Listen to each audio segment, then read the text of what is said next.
for teen. Day 2 of Week 7 of HGC is going pretty swimmingly here for Team Expert as they have a nice 2-0 over the Zealots, and seems like they're on cruise control right now. Yeah, they definitely are. And I actually really like it because they are the team, came in second place at Western Clash, so we expected them to come back with a bang, and then they lost against TGG. And it was like, wait, what's going on with that exactly? But right now they're looking strong, they're looking good.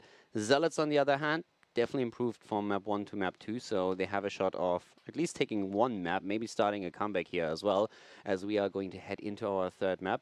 But yeah, I like that we have in Euro currently so much happening right now, and from week to week you can see small differences here. Every team echoing that they think it's pretty scary how close the teams are.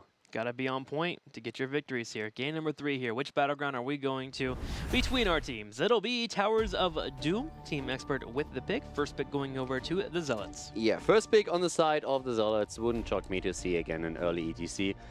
Maybe Dehaka, if ETC is potentially even banned out, but this is going to be a lot about ETC and Dehaka once again. It is a map that is extremely big. It caters towards globals, so I would be shocked if they don't make early appearances. And the thing about Towers of Doom, it's kind of hard to pinpoint what exactly Expert wants to do on this battleground. They've shown multiple strategies. We've seen Chromie in the past, we've seen some Medivh, we've seen the Vikings mixed in, and now Zealots will have to figure out what exactly is Expert trying to pull off in this battleground, and they have to find a way to stop it.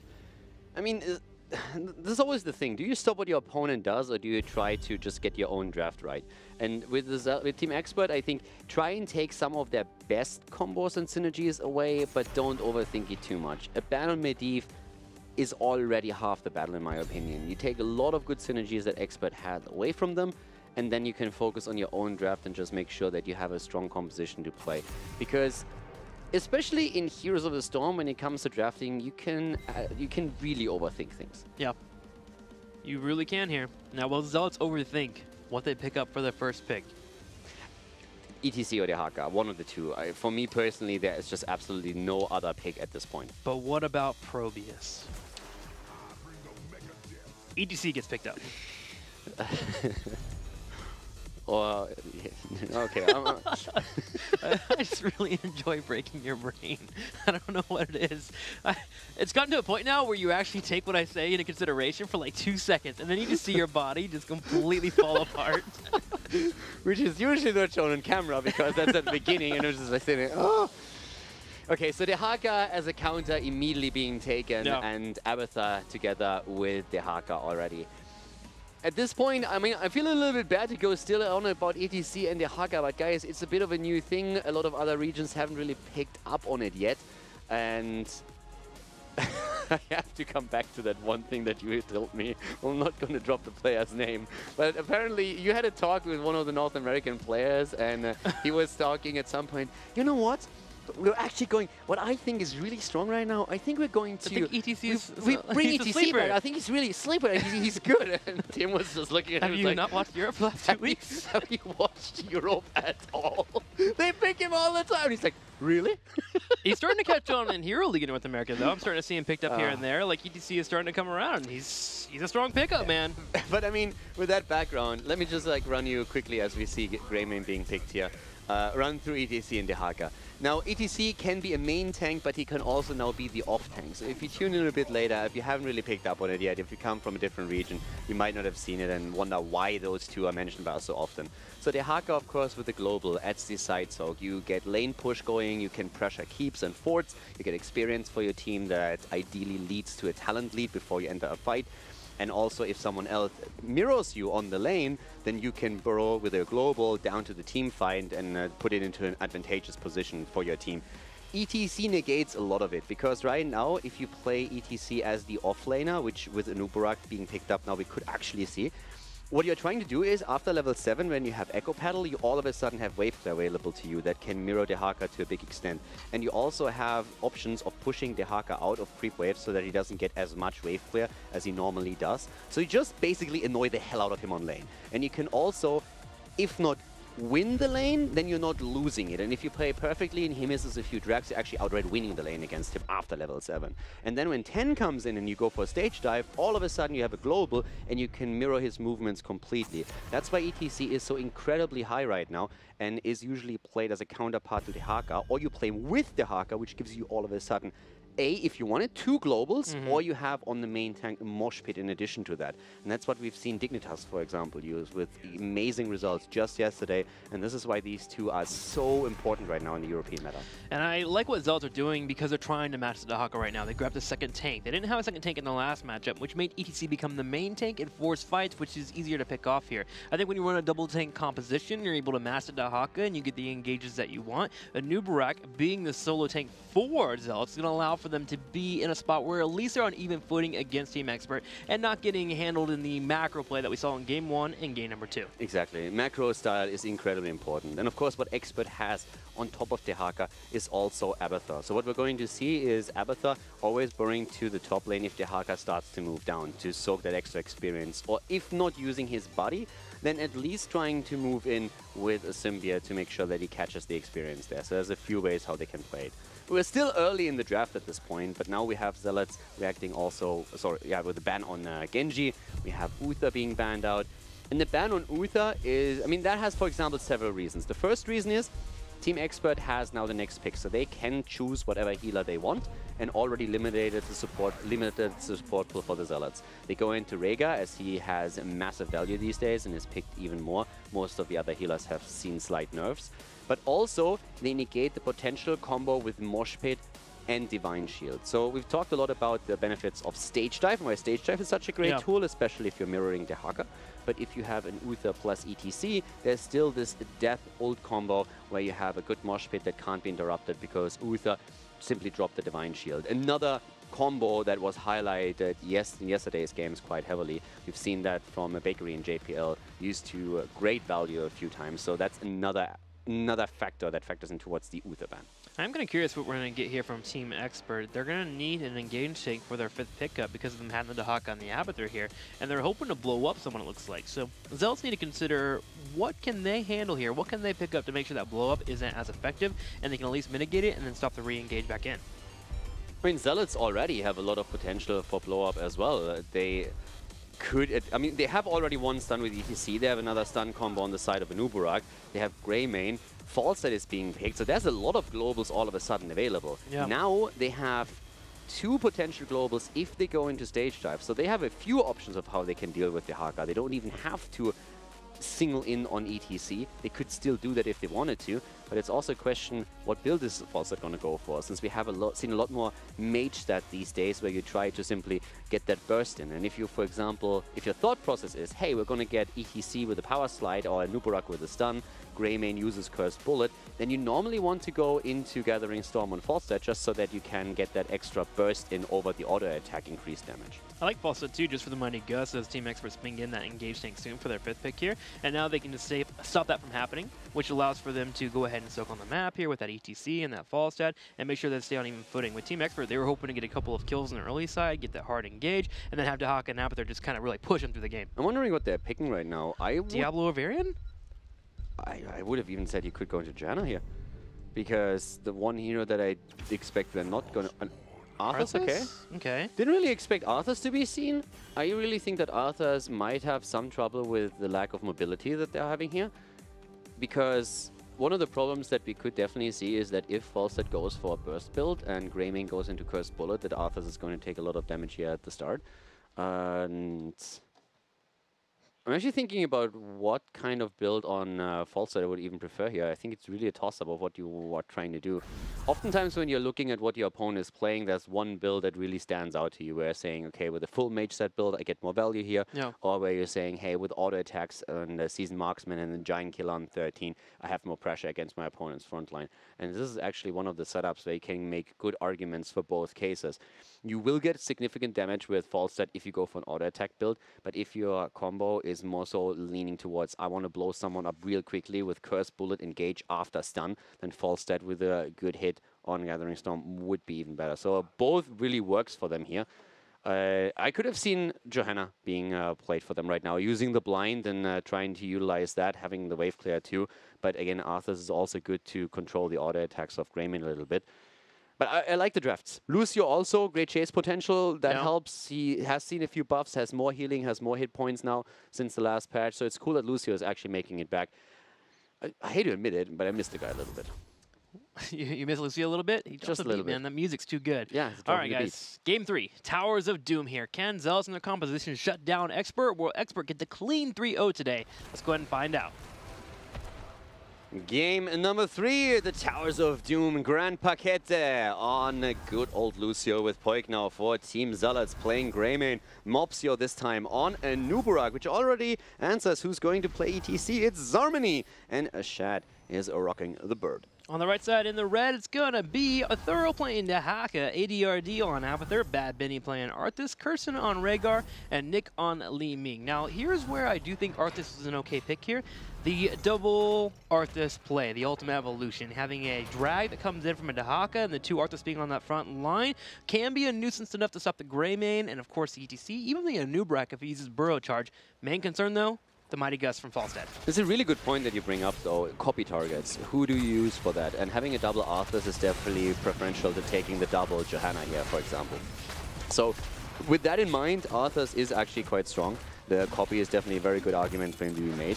Also, Falstad actually heading now into Bright on level 1, so going into his Wingman talent. Now, we have seen it a little bit more in Europe. I'm not the biggest fan. I've debated it with a few players from different teams about how much value you are going to get from it. There's a lot of maps where it's really arguable that it's not really the best talent to take. You could have gone into a mage build, or you could have gone into an auto attack build against the lineup that we're seeing from Team Expert. If you play with Wingman, you can get a lot of value if you make sure that you're getting the camps. The problem is, depending on how the game flows, it's not really all that easy to get the amount of stacks for that talent to really control the camps to an extent that you want. But we're going to find that out during the game. If they can control the Zappa camps, that will be great for them. Hang on, they have to get out of here, though. Lucio helping the entire team back up. But they're actually even using the Brush Sucker to come in and force that fight, which may hurt them when they come to the altar phase. We'll see if they're going to have to actually deal with that. I think what this pick at level 1 does tell me, though, for Falstad is that Zealots may think that their composition is actually a bit better than Team Expert, and they can run their opponents over if they focus on the macro play. And grabbing that level 1 and being in a spot where all you have that Mighty Gus for is disengaged later on allows for them to run with that level 1. Yeah, and that's what I doubt. Because I think what they are going to lack eventually, or what one of the problems is that you run into if you play that, is that you could run into a damage problem. And you are heavily relying on Greymane to deliver most of that, whereas your opponent with Dehaka and also Abathur, of course, still can counterplay against Zappa camps that you take. So it can work. Again, I'm not saying it's the worst talent in the world, but I'm personally not a fan, and I've talked to quite a few Falstad players that agree on that point, but obviously, I mean, we're seeing it in the game. There's also other ideas and approaches to it, which is absolutely fine. That's what talents are for. Well, we'll see how it pays off here for Zealots, as now they're working on grabbing their second altar. Dehaka comes in with the brush up on the side, but immediately turned around on his Grandpa comes in with a boot. Yeah, still gets the drag though, and Zarmany is down. So even though Dehaka gets bodied at the beginning, they get the kill and they make it 2, as we have a Nuburak falling shortly after. Poik even in trouble as he barely gets out with Greymane. Had to dodge a combo from Li Ming here as well, but that was not quite the start that the Zealots envisioned when they were heading into this game. 2 altars going over to Team Expert. And Team Expert, they had 2 members that were actually pretty low on mana. I'm actually surprised they turned that around so well, so effectively. Both Arthas and Li Ming getting a couple of kills there and setting their team up pretty darn well to grab the altar, get mercenary camps pushing on the bottom side, and now this global that is available for Zealot. Shad is in a spot where he's clearing this top lane and is trying to keep his team even on experience against an Abathur comp.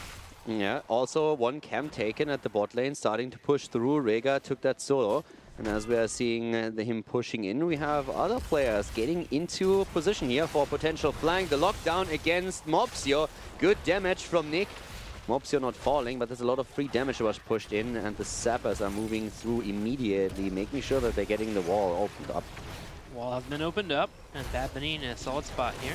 starting to disengage as we have HGC coming from the middle lane to look for a possible fight. Team Expert aware of this will disengage and make sure that does not occur. Sending back the ETC to the middle lane. Zarmani hoping to soak here as they work towards that level 10. Yeah, and also ETC, of course, now still having to deal with Dehaka, who's making rotations between the mid and top, depending on where Abathur is soaking, who's mainly using Symbiote. Now, in the days of old, body soaking was an incredibly important thing in a lot of these pro games. It has been reduced a bit by so many global heroes making an appearance, and especially Dehaka and Fawcett, for example, chasing Abathur down. So normally, you only see Abathur players moving out when they are 100% certain that they are safe on their positioning, and then try to soak with their body and also with the symbiote, since of course you can use both to get an experience advantage over your opponent. The added effect of Fawcett being in the game is to keep that Abathur very, very safe and tucked behind tunnels and turrets, making sure that only soaking with his body if the minions are near those turrets. 2 ultra spawning, 1 to the top left, 1 to the top right. Mercenaries need to be dealt with by Team Experts, but they are handily dealing with it on the side already, while Mopsio is trying to distract them enough here with a couple of impales. But finally, Team Expert does clean it up and should be able to start moving to the top lane. Yeah, and now we have also Fawcett, of course, in position, and the little slug is positioning himself towards the right side, so could also move in here. There is actually a really cool bait, not only a bait, but also, of course, an attempt to drag someone in, and Shat just ruined it. Feels bad, man. Coming in there with the boomerang, dropping the big explosion and clearing, what? I'm going to say 400 Abathur mines. I would be so pissed if I made Yardi. That would really be the moment where I would be so salty. It's getting to a point, though, where it's almost an expert special. They try that in every single Abathur game, that you just do not walk into a bush. Oh, but I have to say, first of all, it worked already against more than one player. And the second thing is, once that you die or nearly die to such a trap, you are extremely anxious about moving on the map. Yeah, exactly. Super cautious of where you go, and you don't want to step into one of those. And if Dehaka hits the tongue and drags him in, game over. That's immediately kill. If it's not an insta-kill, then Abathur simply jumps on Dehaka and finishes the job. So that is extremely scary. Cute plays, but deadly. That is for sure here from Team Expert. 9.5, almost 9 for Zealots, as 10 is right around the corner. Should be coming up with another altar phase.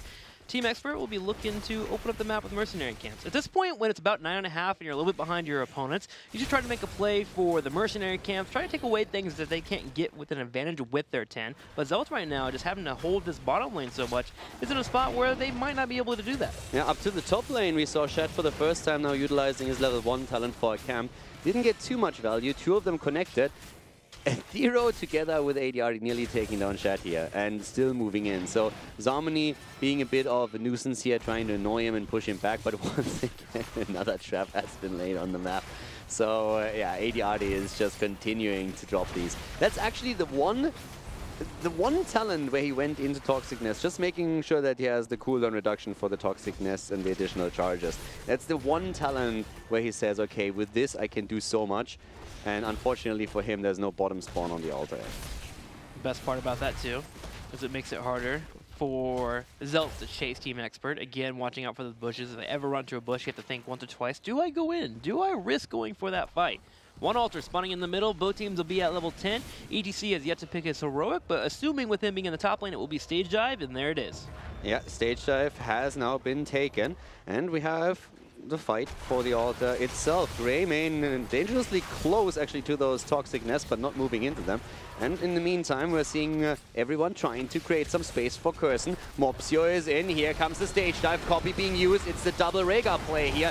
Incredibly powerful thanks to the heal and also the lightning shields. Gas being used by Shat as he's trying to isolate them. Mopsio trying to go for Curson here, and the dog is isolated. How is Curson still alive? He's trying to get away, and he does. Bad Minions in the back line working on Zarmani. He's getting low on health. They're looking for a reset so Nick can pop off. Boyk already low. Once again, Ethereal on the move forward, but we're seeing Experts starting to take control over the altar. But Zealots, they're simply tapping the fountain and moving back into the fight. Mopsio on the front line, wanting to go for the engage, but Curson, he will grab the altar and get 4 shots on top of the core of the Zealots. Close call here as Expert is able to get the channel through with 36 points on the core on their side, whereas the Zealots already dropped down to 20. 36 to 20. Zealots definitely hurting here, but still in the game. For the most part, Team Expert hasn't gotten to a spot where they have opened up the altars, which are the bell towers, which is actually a good move here. Zealots are still hanging their own here, but they gotta make a play here. They gotta get a kill or two, and yet they have not done so. They were looking to maybe force this fight on the mercenary camp, even using Cocoon, but Team Expert committing so many resources here. Grab the sappers and start to push the bottom side. Yeah, Expert does definitely do a good job when we are talking about the control, and they are now being rewarded by grabbing the first bell tower here. Mopsio and his boys have to be a little bit careful because that thing is going to channel through pretty fast, and then they would be trapped here. In the meantime, Dehaka is making a move for the top lane, where Zarmany finds himself in trouble, as of course Abathar is ready to help out. And if this continues, Zarmany is going to have to stage dive out, but he's a bit too late, and there's the kill. Well done, the interrupt has happened, and that is a dead ETC. The cow is down, there's beef for dinner, as we are seeing the bottom bell tower being defended by 3. ETC getting picked off, gonna hurt, but when he does spawn, he will have stage dive available. So if Zealots can open up the bell tower on the bottom side, they should be okay. Now I have to come back to the level 1 talent on Falstad. That talent has seen very little use so far in this game. We've seen a single camp taken, that was the one at the top lane, and only 2 of those went through because Ethereal was immediately ready. So when we're looking at the damage output that we are currently having, we have at this point only 8,000 hero damage from Falstad. And that is not enough when you're looking at the second damage dealer on the side of Team Zealots. So at this point, I mean, still, I'm not a little bit too early to call, but so far that talent choice has just not worked out for them compared to what they could have gotten with either Season Marksman or the Gathering I mean, Storm. I was ready to defend that talent, but the moment you brought the 8,000 hero damage, kind of slacked a little bit there. Again, don't get me wrong, it's not the worst talent to take. There's arguments to be made, but considering what they are running as a lineup, I still feel that they don't have the damage output they need in these fights, and that is just a problem. Yeah. Wingman can be great, but it is really a very situational talent where also the draft has to fit, and I would argue that for Zealots right now, it just doesn't offer enough to mitigate the lack of damage that results in it. Yeah, part of it also coming down to Team Expert just doing such a great job of controlling the mercenary camps. They've gotten 5 camps in a row here on the bottom side. You're absolutely right. Expert is doing really well. Trying to do that again, by the way, as we have the invader, and Kirsten was very much alone, but this time Zealots come out in force and take him down. AD already dropped the copy, but that might not really get too much. They're trying to maybe get a counter kill against Gran Paqueta, but Lucio is still safe. Bad Benny moving him in a bit too late. Shad is now trying to fly back to make sure that these shots are not being hit, but with the first camp already taken, we have 3 more damage points against Zealots, thanks to the Sapper camp. So job well done, and 36-12 right now. The Zealots are really struggling to come back into this and trying to gain map control. They're now doing the boss up to the top, and they will succeed since Copy is down and Rhaegar just now respawned. But they are still in a bit of an awkward spot. Well, they're making steps now, which is good. They're already getting ready to use that wingman in the top lane, so they're going to go ahead and get that pushing in and maybe start working towards a bell tower. Team Expert will be able to come and defend that, but when Team Expert comes to defend the mercenaries on the top, that should open up the window here for them to start working on that bottom side. However, a Thorough is in the bush, lurking, ready for more picks. Yeah, and with wingman at the top, just come back to the top for just a second. With both of the heroes at the top lane, could have just taken it. You don't need to go for wingman there. Either way, it's a triple altar phase right now. And we are talking about 5 bell towers in favor of Team Expert against the 3 that we're seeing for the Zealots. So this could theoretically even be game. They need to be extremely careful here, Zealots that is, because we still have globals on the side of Team Expert, and they also run now the talent advantage with level 16 talents against level 15, which of course means that Zealots can only rely on the level 13 talents. They're going to go ahead and posture on the bottom side. They're deciding this is the one altar they want to get. They look like they're just going to go ahead and give up both the top left and the top right, which will be a nice 8 shots going straight to their core, so they will still have 4 residing here, but they are closer and closer to sudden death. Yeah, which also means that a single boss can, of course, decide the fate of the game. Yep. And the boss was just taken a few seconds ago, so this means that we are still having quite a bit of time. Right now, there's another 3 minutes and 30 seconds until the boss is back up again, so there's a lot of time for that. We're going to see more altars in the meantime, but it's definitely the Zealots with it back to the wall in game number 3. If they can start winning team fights now and start controlling the map here and put pressure on that Abathur and make sure that they don't get any openings here for Arthas to get the flanks or the engages they want, Zealots can start to mount their comeback, but they have to be careful. Mopsio flirting with it. Some disaster, possibly, if Dehaka or Arthas could have came in, but still holding fine. Also keep in mind that with 16 we have the power spike for Lucio, so that really still helps with the heals, and that's something that they can rely upon. We have a false stat outside of that, by the way, an auto attack build mostly. Giant Killer still taken, Hammer Gains as well. Went into Boomerang for the extra wave play, which makes sense here. And it's being put to good use as he's trying to help Mopsio to get another camp. Zappa's all over the place now. 3 already at the bot lane, being defended against.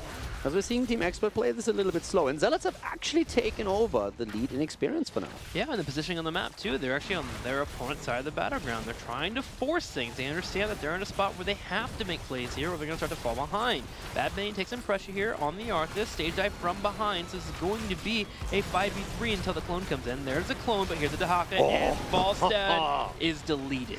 What a blow up against the bird. He goes down, isolation being used first of all, and he never really got an opportunity even to drop the Mighty Gust here. Was angling for it, but then the Howling Blast comes into play, and with the Dahaka simply using isolation and the drag, there's just no way. The bird goes down, and that's a big win now for Team Expert. 8 more seconds until we see 2 altars on the map, and the Zealots are down 1 player. And they have to force this fight now. If they lose 1 altar, that's going to be game over. Bad Bunny and crew are sitting up here on the bottom side already. Poik is trying to harass where he can. Dahaka shielding on the top side. Lucio will get the disrupt.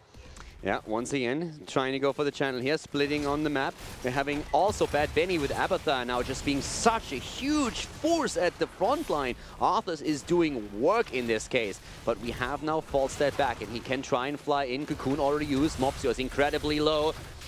We have Falstad coming in now, but he might be a bit late to the party. Zombie with the knockback, still taking a chunk. A throw hits the drag, and there goes the ETC. Falstad is here. A Nubrak's getting hit here with the Howling Blast. He's going to burrow charge away, and they're hoping to poke while Falstad channels in the middle. Yeah, once again, channel come through, but the Dahaka is moving in, and if Abathar can help out, then that should be a dead bird. Once again, we're seeing Army being poked as the Falstad player dies, and this is potentially it. Poik surviving for now, but he's on the run. Everybody's on the run on the side of the Zealots. Team Expert, they want the win, and they're likely to get it now. Yes, they are. Poik going to be the last one here standing. He gets picked off. Lucio's on the side. He gets hit here with the drag as well, and the isolation. Grandpa trying to get out. He's going to go ahead and just say, you know what, you take the altar. No, he drops the sound barrier. He's going to fight, but on the bottom side, leaving with the 4 shots coming in. Team Expert with the clean, crisp 3-0. Expert, they take the victory, and yeah, that was a bit rough here. And again, for me, it's really a damage problem. When you looked at the damage at the end, we can't show you the numbers right now, but we had Falstad was on the same damage numbers than Nuburak, and we had 4 players on the side. The only hero that had less damage than the damage dealers on the side of Team Zealots was Rhaegar. Everyone else had more damage. The damage output that we've seen on the side of Team Expert was just so incredibly high compared to what Team Zealots could bring to the table. And they really struggled to confirm these kills. Yeah. They got 1 kill in the entire game, and that was an isolation kill, so that was a massive problem for them to make something happen there. Mainly they relied on Greymane. They have, of course, their tanks who can also pack a bit of a punch, but with Falstad just not having enough power here to deliver the final few shots to deliver a kill, was a big issue. So overall, outside of the last game, I would say for me the story of this is just Expert, solid performance, very well played, good coordination, and definitely presenting themselves in a much better light than they did the last time when they were facing off against the good guys. So kudos to Team Expert, very good job, and they are continuing to make their play for the HGC finals at BlizzCon. Yeah, Expert definitely outclassing their opponents. Something that we were missing from them last week against Good Guys. Today they come out with the clean 3-0, and we have Bad Bunny actually here for the interview to ask about today's games. Bad Bunny, congratulations on your victory today. Thank you, thank you. Well, look how young he looks. Look how young he looks, man. He looks so young. I didn't even look over there yet, man. What happened to the beard? It was time for a change. It was time. Yeah, I would agree. Do you feel lighter now? I like it. I actually do. Like the hair earlier, like a month ago, and now the beard. Awesome. I think like a kilo or more off my shoulder. Because I know what that means. All right, so let's go ahead and talk about your victory today. You guys got a nice clean 3-0. I think last week we were expecting you guys to outclass Good Guys, and you fell to them. This week, how important was it for you to come out and get a major victory over these guys? So for the standings, it was obviously important since BlizzCon is the goal, and especially that second seed. I mean, first seed if possible, but we're realistic. Yeah. Last week, we've had a kind of a rough patch after Gamescom. I've had some personal issues, and yeah, we've had a lot of trouble in scrims, and it worked out really well today, at least. So Yeah. it showed, I think. Seemed like you guys have powered through it. Send you over to Kaldor. Okay, first of all, congratulations. You guys looked strong today. And I want to come back to what you just said. You mentioned that you had some problems in scrims in the last week. But of course, today you guys showed up. You improved since then. Would you say that those problems are completely gone? Was that just easy because you, I don't know, trade favorably into Zealots? Or do you think that you just stepped up your game and that we're going to see more expert play on the same level that you showcased when we were at the Western Clash? So I think one of the problems last week was we weren't super confident in our drafting going into that week, and we knew much more what we wanted and what they would pick this week. So that was a big advantage. And the problems will hopefully get fixed, but it's like we have to work on it really hard to keep delivering, basically. Okay, one more question coming back to this week and drafting in general. The draft has, of course, brought a few the patch has brought a few changes. It wasn't anything like too crazy just yet, but overall, do you think that there are now maybe... We always talk about you guys as the team that innovates, right? So that tries more things, more different talents, different approaches. Is that something that with the new patch opened up opportunities for you? Are we going to see some crazy stuff, or are you just going to play it standard? The meta is still relatively similar to last patch, but there's a few more niche picks that are viable that you will probably see. I'm not gonna mention names, but yeah. Okay, it's not going to be Gas, right? Not yet. Just give me that, thank you. Not yet. Not yet. There is hope. Why? Why, Benny? Why? A flat-out no was the only thing I needed from you here. But no, I mean, thanks. That's already telling us quite a bit, and I'm looking forward to those niche picks. Well, tomorrow, big match for you guys. You come out with 3-0, you beat Zealots, but Dignitas on Friday beat Good Guys. So it looks like this matchup is going to be a fun one. Any preliminary thoughts? Obviously, since we won today, we're feeling better, with confidence, and that we understand what we want to do in the games, better than last week. So we are feeling better. But they are also looking very strong, I think. So, awesome. Yeah. Well, we look forward to the match. And before I let you go, the floor is yours for a couple of words. But in your shoutouts, you have to at least say something aggressive towards Dignitas. That's the one rule I'm giving you. Or Horse Camp. Or his camp. There won't be a horse camp for a while, sadly. But most important, shout out to my team. I think I'm really proud of how we played today. So, great job, everyone. And yeah. To our fans, to Expert Esport, obviously, and yeah, Bakery, you're going down. Yes, perfect.